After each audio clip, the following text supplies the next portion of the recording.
Hi everyone, this is Marion from the future. Duke and I got back from our last trip the middle of October. We're leaving again in a couple days for a trip to Mexico, but we've posted all the videos from our last trip now, and our last video is a trip summary video. I hope you enjoy it. Hi everybody, we're Marion and Duke, Boomers Without Borders. We got back from our last trip 3 weeks ago, I think, right? Yeah, a little less. Yeah, Yeah. 3 weeks ago, more or less. Yes. We started in Oslo and ended in Amsterdam. So let's just start with Norway. Yeah. We flew on SAS, both coming and going this time. And we like SAS a lot. Yeah, I think it's only the second time we've flown them round trip. But they were good. They were very good.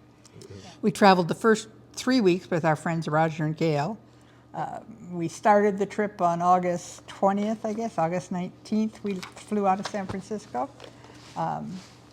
So we explored Oslo with them for a few. We've each got our spreadsheets here so we can remember where we were. Where'd we go? Stop it. Oh, we started in Oslo. Oslo. Yes, and we okay. explored a little bit about Oslo. Oh, yeah. And then we took the train towards Bergen. We got off at Myrdal station to go down to Arlandsfjord on the Flam Railroad. It's, you know, in all the guidebooks, it's a must-do in Norway. Yeah, we went right by it, though, the first time we were in Norway. That's true. That's true. Saw all those people getting off our train and going on the someplace, and we thought, I think we're missing something. So this time we did it. And there's no question it is absolutely stunningly beautiful, but it is also very, very, very tourist, lots of tourists. Well, it's jam-packed full of tourists. We barely could find a seat. That's right. And then when you get to the bottom down on the fjord, there was a cruise ship pulled up next to the train station. I mean, it was towering over the... It's a beautiful train ride, but there are lots of beautiful train rides. There's nothing really that sets this one apart. You go by a couple waterfalls, and it's steep. And it's in the guidebooks as a must-do, but, you know, if you don't do it, you're not missing a whole lot. Right. And Flam, where the train ends down on the fjord, was all booked solid, even when you booked it a few months ahead of time. So Several months ahead of time. So we went to the little town of Gudvangen nearby there, right, which was very beautiful also. It was beautiful. And Flam was, I don't know if it was beautiful. I mean... We never really saw it. Yeah. I mean, the cruise ship was blocking our view. Anyway, we got on the bus and took a, 20 or 30 minute ride, and we were in still a very touristy place, but it's a much smaller and... Right. And you have a chance to see this countryside, or the mountains. We had dinner overlooking the fjord, and it was magical. Yes. Yeah, it was very, very nice. And from there, we took bus and train to Bergen. It rained the whole time we were there, yes. I mean, it was most of the time a light rain, occasionally a heavy rain. But, you know, I mean... Still a gorgeous spot. It was still nice. Yeah, I enjoyed it. And then after a couple nights, we went to the ferry terminal, or the cruise, I guess it's the cruise terminal. Yeah, the cruise terminal. And got on the Havila Polaris, which goes up the coast and stops in lots of... Havila is the company. Polaris is the name of the boat. Beautiful new boat. So last time we went all the way up, all the way around the top, almost to Russia. This time we got off in Finnsnes. We were the only people getting off the boat there, I think, because we wanted to go to Narvik. And so we took 2 buses from Finnsnes to Narvik, you know, a couple hours, 3 hours maybe. And then that was the start of kind of off the tourist tracks. And also where we've never been, and right. And it was a little more. I hope this goes well. Narvik was the first place the Germans invaded Narvik very early in the war because a lot of iron ore was then and still is. It's mined in Sweden, but it's exported out of the excellent harbor in Narvik. So we could see all the infrastructure and the trains and, you know, everything. It was very interesting. They have an excellent Narvik War Museum, which we went to. It was a fun place. I enjoyed it. Yeah. Spent 2 nights there. Yep. And then we They have a train from there that goes up across the mountains into Sweden to the town of Kiruna, where the giant iron ore mine is and was. They've done so much mining there that the town was in danger. I mean, they had some seismic activity. Seismic activity. So the government is actually, or the town is being moved. A few buildings, historic buildings, they're moving the buildings, but generally they're going to tear down the old town and build a new town a little farther away, because the caverns, mining caverns underneath the town, pose a danger to the town. Mm-hmm. And it was very much, I mean, a working town. We didn't see very many tourists. It was very fun to look around. Yeah.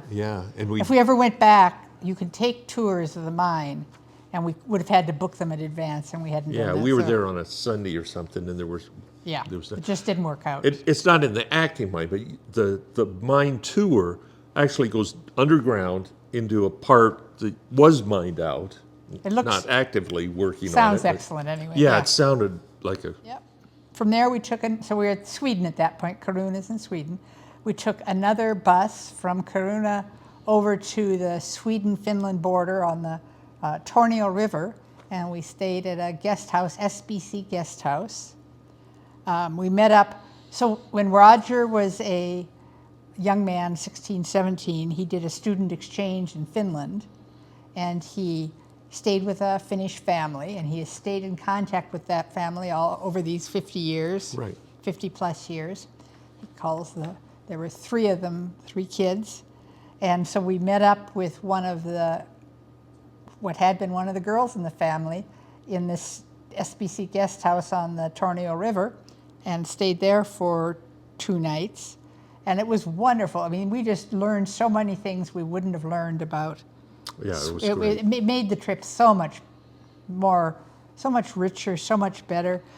We took a walk through the forest and saw, this. We're way above the Arctic Circle when we got Narvik is, and so is all of this is above the Arctic Circle, and the forest, when you walk through them, there's so much moss that your feet just sink in, and a lot of different kinds of mushrooms. Lingonberries, blueberries, you could just pick them, eat them. It was amazing. So Sinikka and Pekka, the Finnish people, Sinikka was Roger's Finnish sister, showed us all around and knew all the mushrooms, knew everything. It was really interesting. We saw reindeer, and we learned all about the reindeer and how that works. They stayed with us one night there, and they brought a pie. Mm-hmm.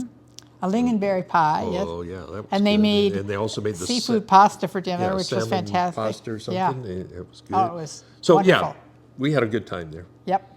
And then on the grounds there, they had what is called a lavu. It's shaped kind of like the Sami people's dwellings were many years ago. But it's a place that inside. It's just a little building where inside you can build a fire, roast marshmallows, roast sausages, whatever. It was so fun, and we didn't even really know what it was, but Sinikka and Pekka took us in, and they built a fire, and we had I loved it. We've seen them all. Every house had one. Yes. And they're basically just so you can have a campfire. Yeah, it's like a fire pit with a building around it. With the building around it. Yeah. So Very cool. Yep. There wasn't much transportation from the border to the town, Rovaniemi. Yeah, that one that the train left from. But, so we had to hire a van, a taxi. Like a taxi, a van. A van. Was very nice, very comfortable. It was great. Yeah. So in Rovaniemi bills itself as the home of Santa Claus. It has, I said, it is the home of Santa Claus. Oh, okay. It's right on the... That's what they said. That's what they said. That's what all the signs said. It's right on the Arctic Circle. We stayed in one of my favorite hotels of the trip called the Arctic Lights Hotel. And they have a wonderful museum called the Arcticum, which was also excellent. So it was a nice town. And then we actually went from Rovaniemi down to the south coast of Finland to the town of Turku, where we actually stayed with Mikko and Ritva. Mikko was one of Roger's Finnish brothers. We stayed at their house, which was so nice of them, and we just had a wonderful time. They showed us all around Turku, and did some walks around did walks from their house. Oh, yes. And, it was wonderful. It was. They were very, very, very welcoming, and yes. And then after 2 nights, they took us to the train, and we took the train to Helsinki. I'm sorry, the bus. Yes, took the bus to Helsinki. Yeah, just a couple hours, I think. And the other cool thing was Mikko works with a group of volunteers, and they're renovating a 1960s Caravelle. It was the first jet airplane operated by Finnair, the airline. And so we got to see all that and hear about their renovation and everything.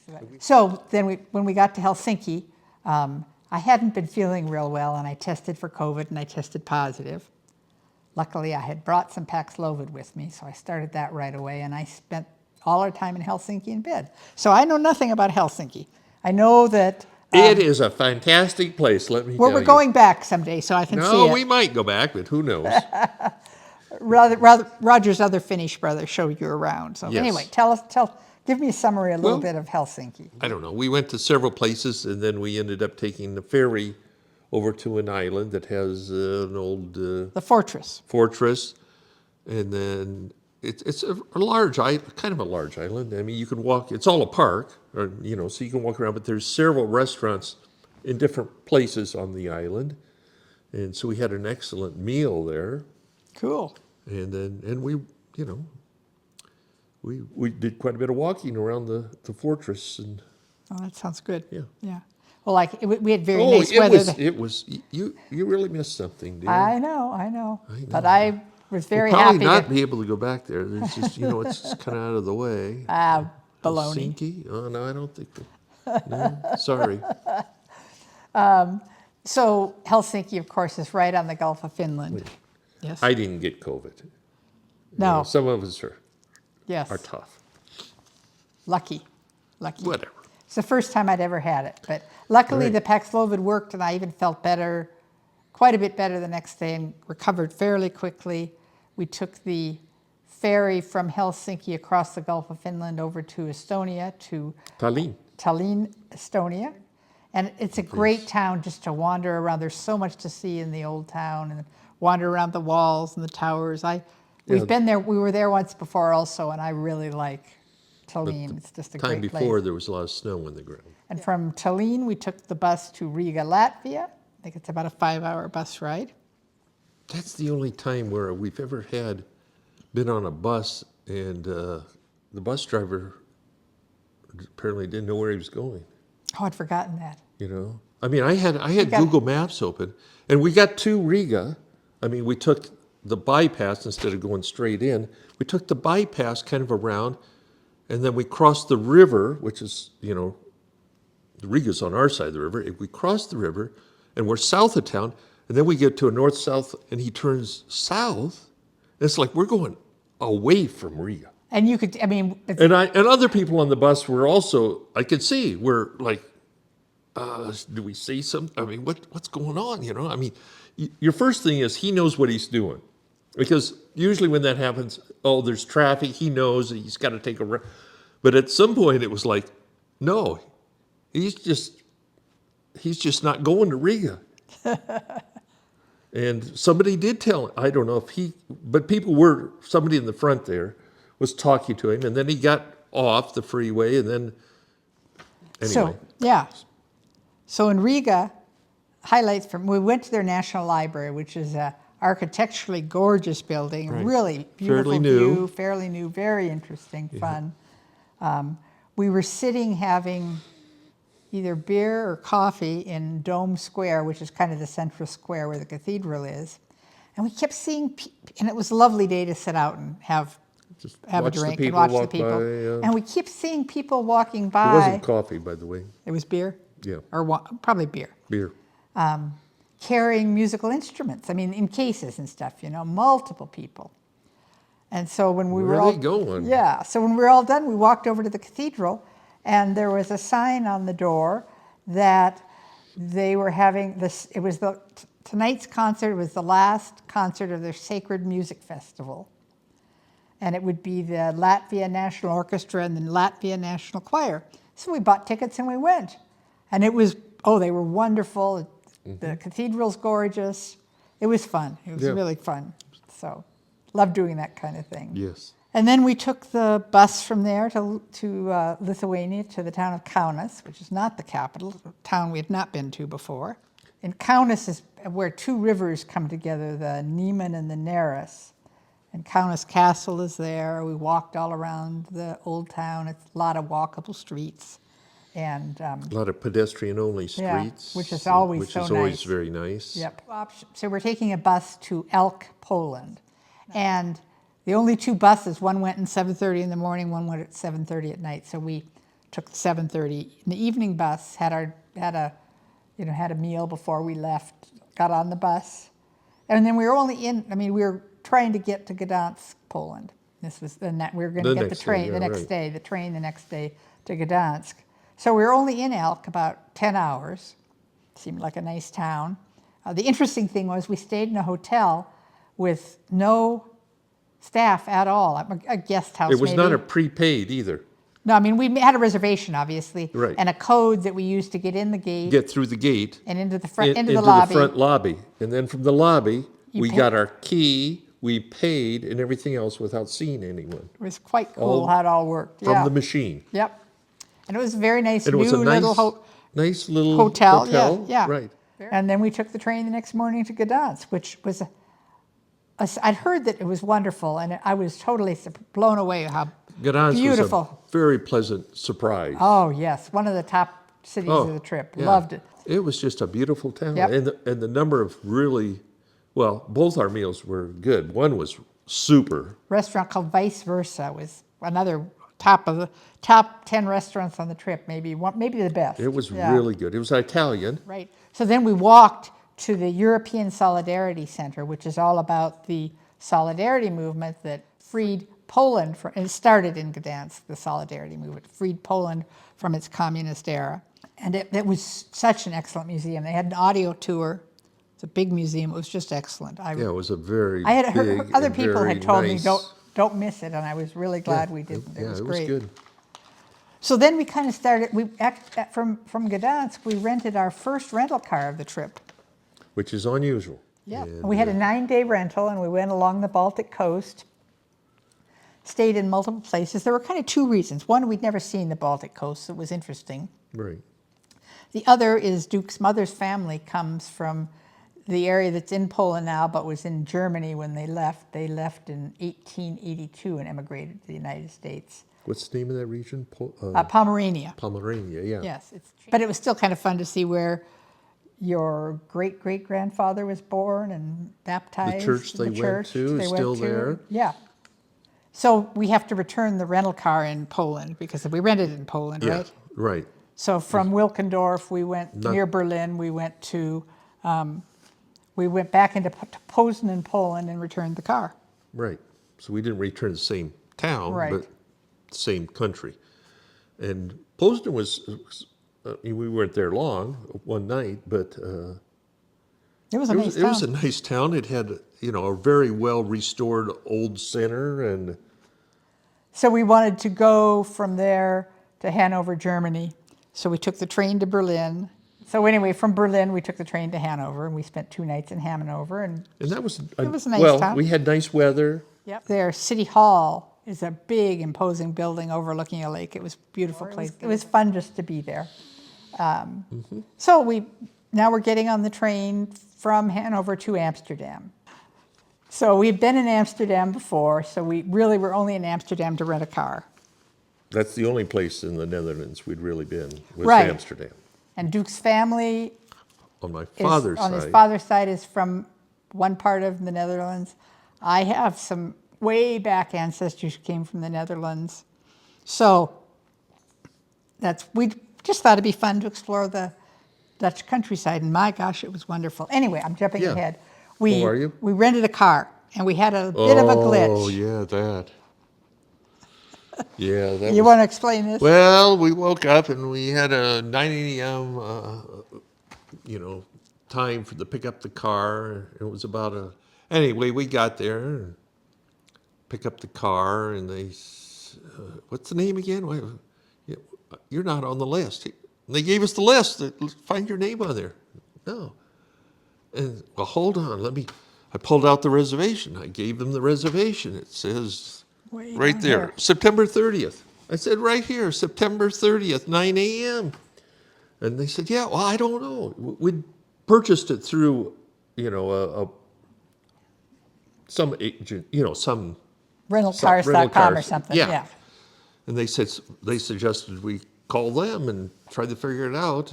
They said, you can sit down back here it was their break room, and so, they were very nice about it. And we sat there and I looked at the reservation again, and it was September 30th at 9 a.m., but the year was 2025, and we were in 2024. So the tour organizer this was another senior moment. To be fair, I mean, the website kept defaulting back to the date because we called the booking company and they said, "Oh, we can book you a car anyway on this date," and they booked it and they sent us the confirmation of a second. Yes, and they were very nice. Yes, we explained we booked the wrong year.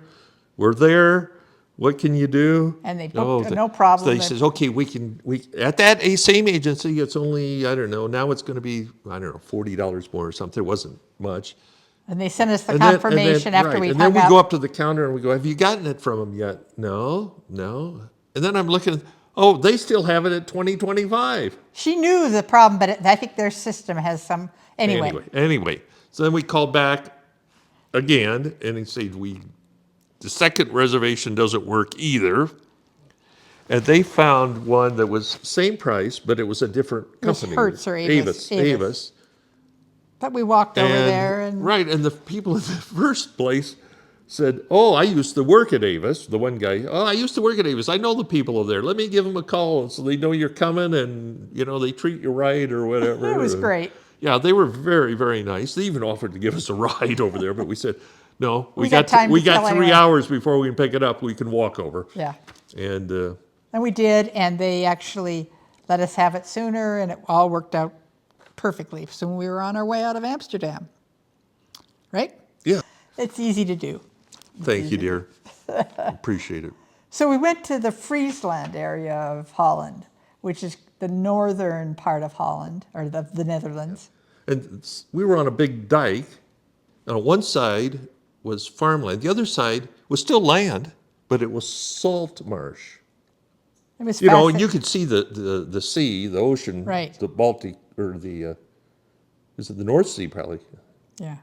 Out there, but, and then of course they have pumping stations for times when, if there's a lot of rain on this side of the dike, heavy rain, that presents a problem because it's high tide. They can't open the things. It's not going to flow out, right. And you have to pump it out. And I don't know. The whole thing was fascinating.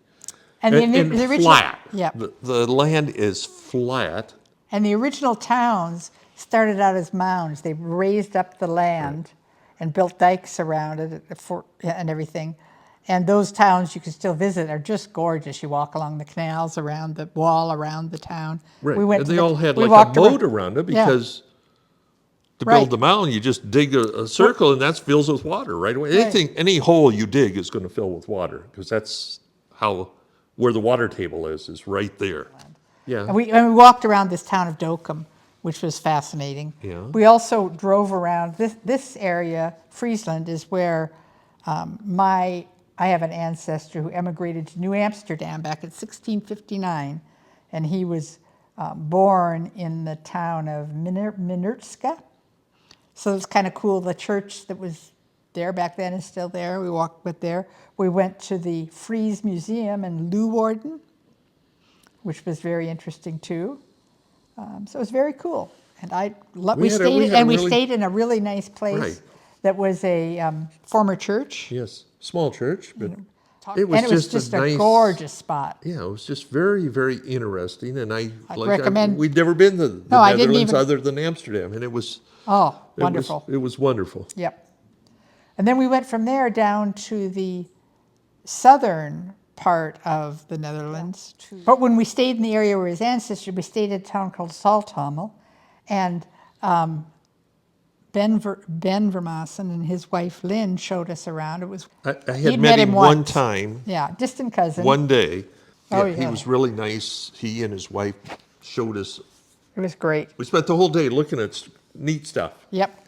And we saw the name Vermazen comes from over the Maas River, and so we saw the Maas River and the area where your family came from. It was really cool. And then we spent one night right at Amsterdam airport, returned the car successfully, and flew home the next day. It was a great trip. One of the best. What was your favorite part? I loved the Arctic stuff above the Arctic Circle, because it was so different and new.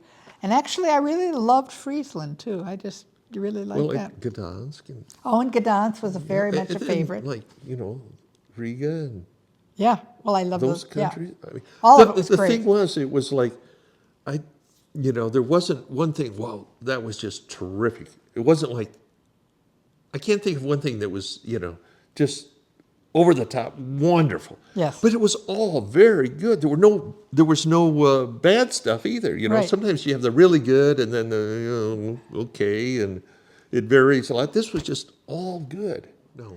Do you have any favorite places that you would mention that I didn't mention?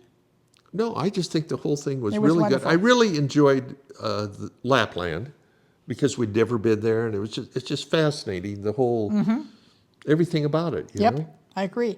And actually, it was even better than it would have been because of Roger's Finnish family and how much they welcomed us and showed us around. Right, we got an insight into lots of. Right. You got a taste of the culture and the. Oh, it was wonderful. And that was great. Yeah. So since it was a great trip, was that our last trip? Probably. No. So what? You still want to travel? Yes, of course. Don't you just want to stay at home, put your feet up, read a book, not go anywhere? No, I like traveling. So, what are our plans for our next trip, dear? Well, what are you working on now? Well, as you say, this trip was kind of earlier than our usual fall-winter. Now, and then this late winter spring trip, we've moved later, so there's a big gap between trips. So we might, 5 months. So we might insert a small trip. We used to go to Mexico a lot. And we haven't been there in 10 years. So we're thinking, trip to Mexico City, spend a week in Mexico City, and then maybe a week someplace else, maybe Puerto Escondido or some other place. And, not a long trip, 2 weeks. Oh, that'd be fun. And then, so that's our short little trip in probably January. And then the big trip probably won't leave till mid-March, and that will be Spain, Portugal, France, Italy, the border there between France and Italy, west of Genoa, or Genoa, I can't remember, near the Alps, and then down to the... Yeah, we're still figuring all this out. We don't know. Nothing. And then they can go, probably, so that'd be a little loop in a rental car, and then go from Lyon to Paris on the train, and then from Paris rent a car and maybe that's even less certain, but maybe go west from Paris. Yep. To finish out the trip. Sounds good. So anything else you want to add here? Well, we just keep our fingers crossed, and we feel We're so very lucky that our health enables us to do that kind of stuff. Well, we're lucky in so many ways. Yes. We just got to plan one trip at a time, pretty much. Yep. Who knows? But we want to get another one in before Yep. somebody gets ill or whatever. Well, we never know what the future will hold, is bottom line. Yeah. We often say life is good, and it is indeed. So, it is indeed. My goodness. You have wonderful viewers, dear. Yes. All right. thank you all for watching, and I'm still editing videos, so we'll post this when we've finished loading all the other videos. Yeah. Cheers. Cheers. Yeah, my glass is over there. So Okay. okay. Cheers. Thanks all. Bye.